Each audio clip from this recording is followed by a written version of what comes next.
सभी को वंदे मातरम। आज के हम इस क्लास में देखेंगे सूक्ष्म जीव, जिसको इंग्लिश में माइक्रो ऑर्गेनिज्म कहा जाता है। इसके पहले वीडियो तक हमने कवक का वर्गीकरण पढ़ा था और लाइकेन देखा था। तो लाइकेन में बताए थे कि लाइकेन क्या होता है करके। तो आप सभी को पता ही होगा कि लाइकेन जो है वह कवक और शैवाल दोनों के उसमें लक्षण पाए जाते हैं। अब हमारा इस चैप्टर का ये लास्ट टॉपिक है सूक्ष्म जीव, माइक्रो ऑर्गेनिज्म। तो क्या होता है ये सूक्ष्म जीव? तो जो ये जीव होते हैं वो क्या होते हैं, बहुत सूक्ष्म होते हैं और इनको हम नग्न आँखों से नहीं देख सकते हैं। तो ऐसे जीव जिनको हम नग्न आँखों से नहीं देख सकते हैं, इसको देखने के लिए हमको माइक्रोस्कोप की आवश्यकता होती है। तो उन जीवों को सूक्ष्म जीव कहा जाता है। तो यहाँ पर सूक्ष्म जीव का डेफिनेशन लिखा गया है कि ऐसे जीव जिसे हम नग्न आँखों से नहीं देख सकते हैं। मतलब नॉर्मली जब हम कुछ भी चीज़ को देखते हैं तो जो जीव हमको दिखाई नहीं देता है ना, खुली आँखों से वह हमको दिखाई नहीं देते हैं। इसे देखने के लिए हमको माइक्रोस्कोप या सूक्ष्मदर्शी की आवश्यकता होती है। तो उन जीवों को ही कहा जाता है सूक्ष्म जीव।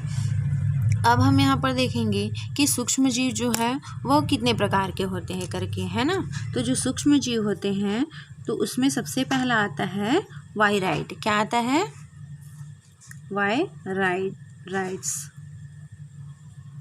वायराइड्स क्या है? एक सूक्ष्म जीव होता है। दूसरा है प्रियॉन और तीसरा है विषाणु।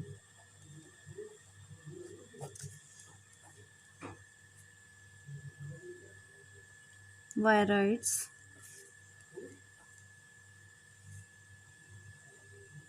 प्रियॉन और ये है वायरस।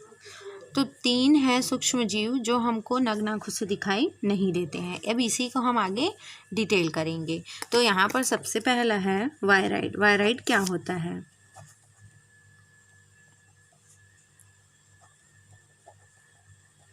वायराइड्स क्या हैं? वायराइड्स जो हैं वो बहुत ही सूक्ष्म जीव होते हैं। ये हमको माइक्रोस्कोप से दिखाई देते हैं।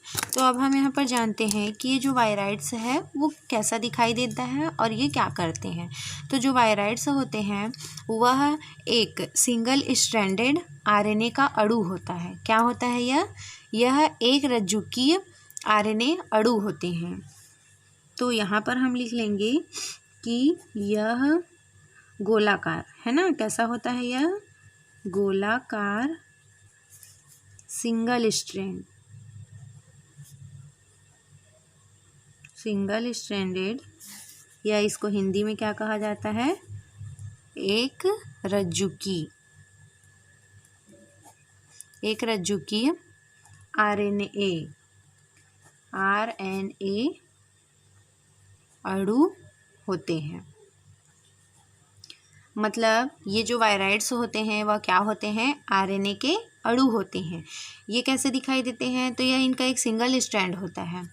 अब यहाँ पर ये जानने वाली बात है कि जो वायराइड होते हैं उसमें कोई भी आवरण नहीं पाया जाता है। जैसे कि वायरस में क्या होता है? वायरस या तो डीएनए का बना होता है या तो फिर आरएनए का बना होता है और इसके चारों ओर एक प्रोटीन का क्या होता है? आवरण पाया जाता है और इस प्रोटीन के आवरण को कैप्सिड कहा जाता है।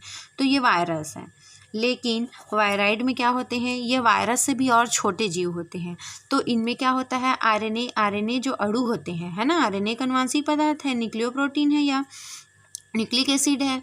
तो इसमें क्या होता है? सिर्फ एक सिंगल स्ट्रैंड पाया जाता है। इसमें कोई भी प्रोटीन का आवरण नहीं पाया जाता है। तो जो आरएनए अणु होते हैं, है ना, वायराइड क्या है? एक सिंगल स्ट्रैंड आरएनए अणु होते हैं जो कुछ सौ न्यूक्लियोटाइड्स के बने होते हैं। अब ये जो आरएनए के अणु होते हैं वो कुछ सौ न्यूक्लियोटाइड्स के बने होते हैं। ठीक है। ये क्या है? ये कोई कोशिका नहीं होती है। वायराइड एक कोशिका नहीं है, यह सिर्फ एक सिंगल स्ट्रैंड आरएनए के अणु होते हैं जो कि कुछ सौ न्यूक्लियोटाइड्स के बने होते हैं। ठीक है। तो ये सिर्फ एक आरएनए का एक सिंगल स्ट्रैंड होता है। इसको क्या कहा जाता है? इसको नग्न विषाणु कहा जाता है। वायराइड को क्या कहा जाता है? नग्न विषाणु या मेटा वायरस कहा जाता है।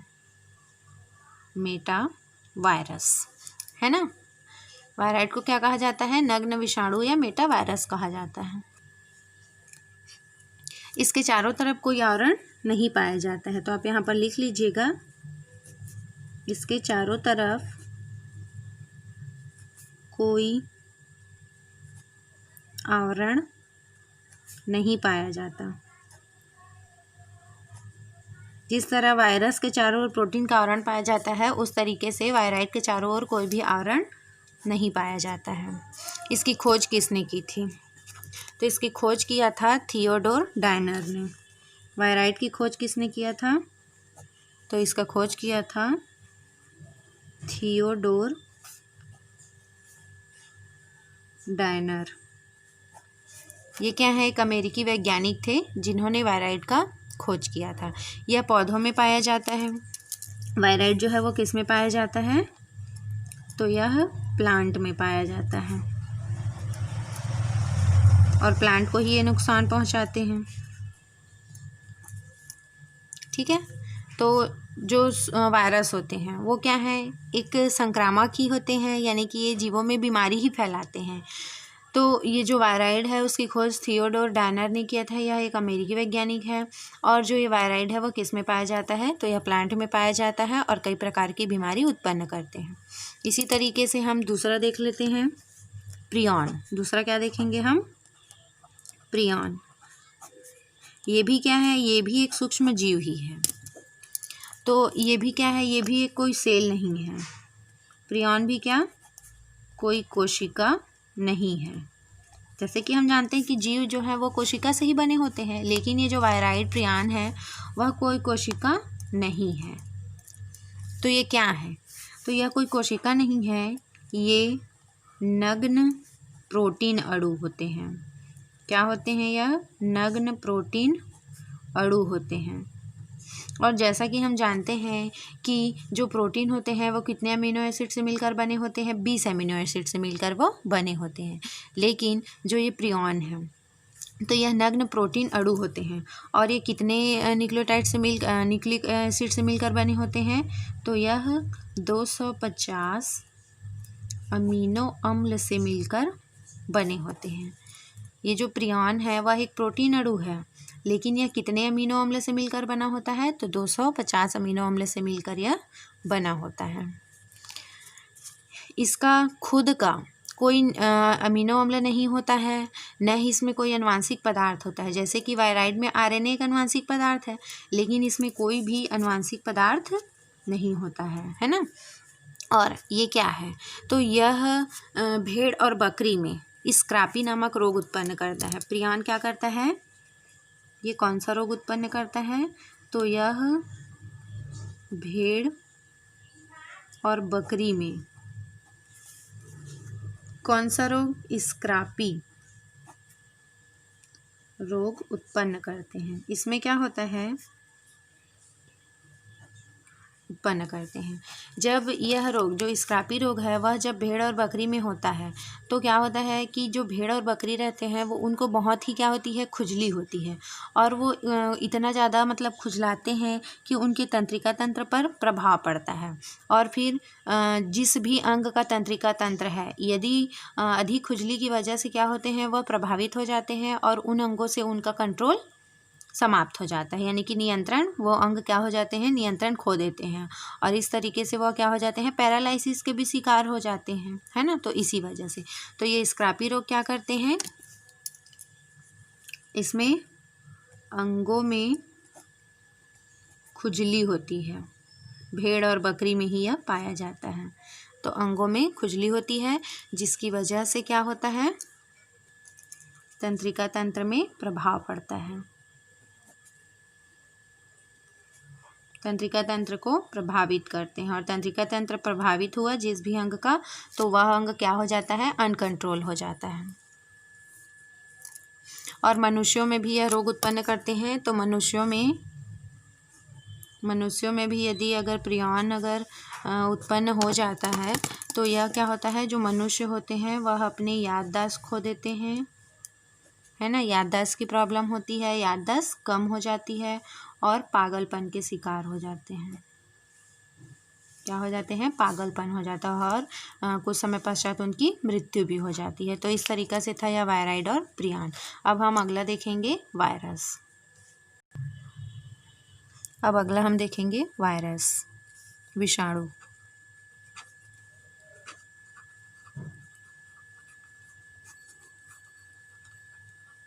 सूक्ष्मजीव के अंतर्गत वायराइड, प्रियन। अब ये क्या है, अगला है विषाणु। तो विषाणु क्या होते हैं करके, तो जैसे कि अभी आप सब जानते होंगे कि जो अभी कोविड-19 चल रहा है ना, तो कोविड-19 क्या है, एक वायरस ही है वो भी। तो उसी तरीके से हम देखेंगे कि वायरस क्या होते हैं करके। तो सबसे पहले तो हम इसका खोज देख लेते हैं कि इसकी खोज किसने की थी करके।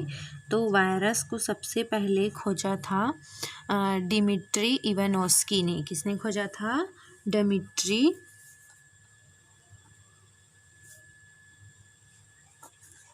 इवानोस्की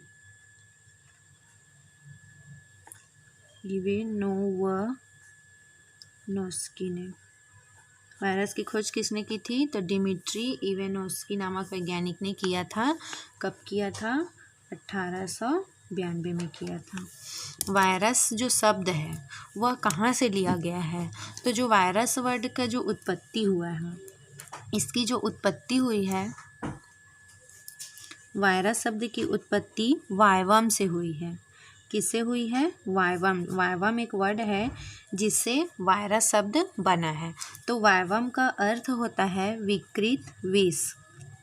क्या होता है, वायवम का अर्थ होता है विकृत विष, यानी कि वायरस क्या है, वायवम क्या है, एक विकृत विष है और इसी विकृत विष के नाम पर ही वायरस नाम पड़ा था। और हम जानते हैं कि जो वायरस है वह हमारे लिए क्या है, एक जहर के ही समान है। जिस तरीके से आप अभी देख ही रहे होंगे कि वायरस हमारे लिए कितना हानिकारक है ना। तो वायरस जो है वो वायवम शब्द से इसकी उत्पत्ति हुई है। इसका अर्थ होता है विकृत विष।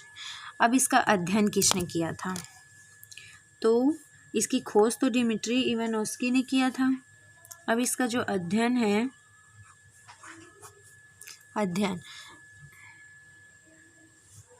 तो जब डिमिट्री इवानोस्की ने इस वायरस को खोजा था, तो इसका खोज उन्होंने कहाँ किया, उसका अध्ययन उन्होंने किस पे किया, तो इन्होंने तंबाकू के पत्तियों में, जो तंबाकू की पत्तियाँ होती हैं उसी में, है ना, इस वायरस का सबसे पहले वायरस का खोज किया। कहाँ किया, तंबाकू की पत्तियों में। और तंबाकू की पत्तियों में उन्होंने देखा कि एक रोग था, उस रोग का नाम था मोज़ेइक रोग। क्या नाम था उसका, मोज़ेइक रोग। इस मोज़ेइक जो रोग है वह किसके कारण से हुआ था, वायरस के कारण से ही हो रहा था। तो जो इवानोस्की था उन्होंने तंबाकू की पत्तियों में इस रोग को देखा जिसका नाम था मोज़ेइक रोग। तो उन्होंने इसका नाम रख दिया TMV, यानी कि तंबाकू के पत्तियों में ही यह मोज़ेइक रोग जो है वो मोज़ेइक वायरस की वजह से ही था। तो उन्होंने इसका नाम रख दिया TMV। इसका फुल फॉर्म है टोबैको मोज़ेइक वायरस, इसलिए इसको शॉर्ट में क्या कहा जाता है, TMV कहा जाता है ना, टोबैको मोज़ेइक वायरस। तो सबसे पहले वायरस का खोज कौन सा वायरस का खोज हुआ, तो टोबैको मोज़ेइक वायरस का खोज हुआ। कहाँ हुआ, तो तंबाकू की पत्तियों में हुआ। किसने किया, तो इवानोस्की ने किया 1892 में। अब एक और वैज्ञानिक है जिसका नाम था WM स्टैनले। क्या नाम था, WM स्टैनले। इन्होंने क्या किया, तो इन्होंने इस जो वायरस मोज़ेइक वायरस था उसको 1935 में TMV को क्रिस्टली रूप में प्राप्त किया। किस में प्राप्त किया, क्रिस्टली रूप में। यानी कि जो शुरू में देखा गया था तो वो जीवित अवस्था में थे, लेकिन फिर बाद में 1935 में WM स्टले ने क्या किया, इस TMV टोबैको मोज़ेइक वायरस को क्रिस्टली रूप में प्राप्त किया। क्रिस्टल के रूप में, यानी कि एक रवे के रूप में, रवे के रूप में प्राप्त किया। क्रिस्टली रूप में कहने का मतलब है कि जो वायरस होते हैं वह जब किसी कोशिका के संपर्क में रहते हैं तभी वह जीवित अवस्था में रहते हैं और अपना जो भी प्रजनन है, जो भी उनके कार्य हैं वो करते हैं। लेकिन जब ये अगर बाहर होते हैं या इनको अगर कोई कोशिका नहीं मिलती है तो वह एक क्रिस्टल फॉर्म में, है ना, निर्जीव अवस्था में रहते हैं। इसी कारण से वायरस को सजीव और निर्जीव के बीच की कड़ी भी कहा जाता है। ठीक है, तो ये उसका हिस्ट्री था। अब इसके लिए, है ना, जो WM स्टैनले को TMV को क्रिस्टली रूप में प्राप्त करने के लिए इनको नोबेल प्राइज़ भी मिला था। क्या मिला था इनको? नोबेल प्राइज़ भी दिया गया था 1946 में। तो ये क्या है, उनकी हिस्ट्री है वायरस की। अब हम इसका लक्षण देखते हैं। अब हम यदि वायरस का लक्षण देखेंगे कि जो वायरस होते हैं उनमें क्या क्या कैरेक्टर या लक्षण पाए जाते हैं, तो सबसे पहला लक्षण हो जाएगा कि जो वायरस होता है वह क्या होता है, अकोशिकीय, है ना। ये कोई कोशिका नहीं होता है, यह क्या होता है, अकोशिकीय होता है।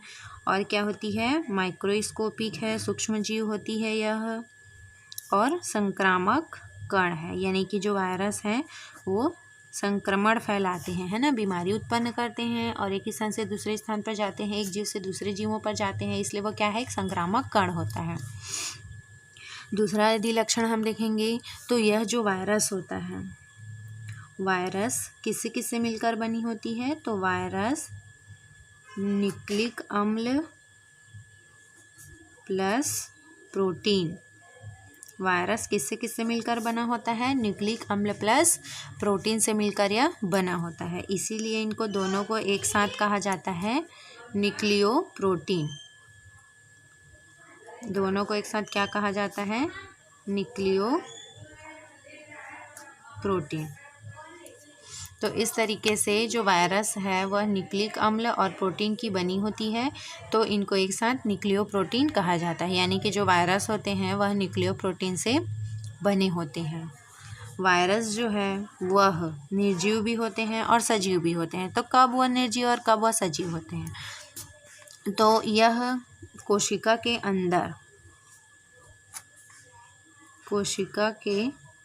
अंदर सजीव अवस्था में होते हैं, है ना। कोशिका के अंदर क्या होते हैं, सजीव होते हैं। लेकिन कोशिका के बाहर जब इनको कोई भी आधार नहीं मिलता है, कोशिका के बाहर यह निर्जीव अवस्था में होते हैं। कौन से अवस्था में होते हैं, यह निर्जीव अवस्था में होते हैं। तो इस तरीके से जो वायरस होते हैं, वायरस को सजीव व निर्जीव के बीच की क्या कही जाती है, कड़ी कही जाती है, कड़ी कहा जाता है। जैसे कि मैंने आप लोगों को बहुत सारे कनेक्टिव लिंक्स के बारे में बताया है कि जैसे लाइकेन को कवक और शैवाल के बीच का कनेक्टिव लिंक कहा जाता है ना। जो माइकोप्लाज्मा है वह वायरस और बैक्टीरिया के बीच का है। युगलीना पादप और जंतुओं के बीच की कनेक्टिव लिंक है। उसी तरीक़ा से ये जो वायरस है उसमें सजीव और निर्जीव दोनों के लक्षण पाए जाते हैं। कोशिका के अंदर में वह सजीव के समान व्यवहार करते हैं और यदि कोशिका के बाहर रहते हैं तो वह निर्जीव हो जाते हैं, यानी कि मृत अवस्था में रहते हैं, क्रिस्टली फॉर्म में। इसीलिए वायरस को सजीव और निर्जीव के बीच का कनेक्टिव लिंक या संयोजक कड़ी कहा जाता है ना। ये जो वायरस होते हैं वो क्या होते हैं, इनमें कोई भी संवेदनशीलता या इनमें प्रचलन नहीं पाया जाता है। इनमें कोशिकांग एब्सेंट होते हैं। जो जितने भी माइटोकॉन्ड्रिया हैं, एंडोप्लाज्मिक रेटिकुलम है, लाइसोसोम, राइबोसोम, ये सब क्या होते हैं, वहाँ पर एब्सेंट होते हैं वायरस में। और ये जो वायरस होता है तो यह क्या है, न्यूक्लियोप्रोटीन्स के बने होते हैं। ये न्यूक्लियोप्रोटीन के तो बने होते हैं। तो कौन कौन से न्यूक्लियोप्रोटीन होते हैं, या तो वायरस DNA उसमें आनुवंशिक पदार्थ DNA पाया जाएगा या तो फिर RNA पाया जाएगा। दो प्रकार के न्यूक्लिक एसिड होते हैं, एक डीऑक्सीराइबोन्यूक्लिक एसिड और राइबोन्यूक्लिक एसिड।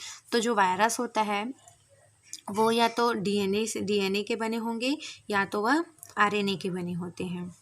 और इनके बीच, इनके चारों तरफ, है ना, ये जो वायरस होते हैं उसमें, वायरस में प्रोटीन का आवरण पाया जाता है।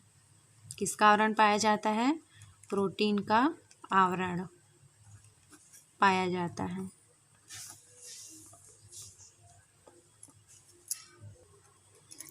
तो वायरस के चारों तरफ प्रोटीन का क्या पाया जाता है? आवरण पाया जाता है। और उस प्रोटीन का नाम क्या है? तो उस प्रोटीन का नाम है कैप्सिड। क्या नाम है उसका? कैप्सिड। तो वायरस के चारों ओर जो प्रोटीन पाया जाता है वह कौन सी प्रोटीन होती है? कैप्सिड। और ये जो कैप्सिड होती है वह किससे मिलकर बनी होती है? तो यह कैप्सोमियर से मिलकर बनी होती है। मतलब ये जो कैप्सिड होता है वह कई कैप्सोमियर से मिलकर वह बनी होती है। मतलब इसकी एक इकाई को क्या कहा जाता है? कैप्सोमियर कहा जाता है। और बहुत सारे कैप्सोमियर आपस में मिलकर कैप्सिड का निर्माण करते हैं। और यही जो कैप्सिड है वह वायरस के चारों ओर प्रेजेंट होते हैं। जैसे कि ये क्या है? वायरस है, तो इसमें न्यूक्लिक जो अम्ल है या तो डीएनए होगा या तो आरएनए होगा। तो इसके चारों ओर जो एक आवरण पाया जाएगा, है ना। तो यही जो आवरण रहता है वह प्रोटीन, और कौन सी प्रोटीन? तो कैप्सिड प्रोटीन की बनी होती है, जो कैप्सोमियर से मिलकर बने होते हैं। अब हम देखेंगे कि जो वायरस होती है तो उसमें कौन कौन से जो लक्षण है वह सजीव के समान है और कौन कौन से लक्षण है वह जो निर्जीव के समान होते हैं। अब हम यहाँ पर देखेंगे विषाणु की प्रकृति।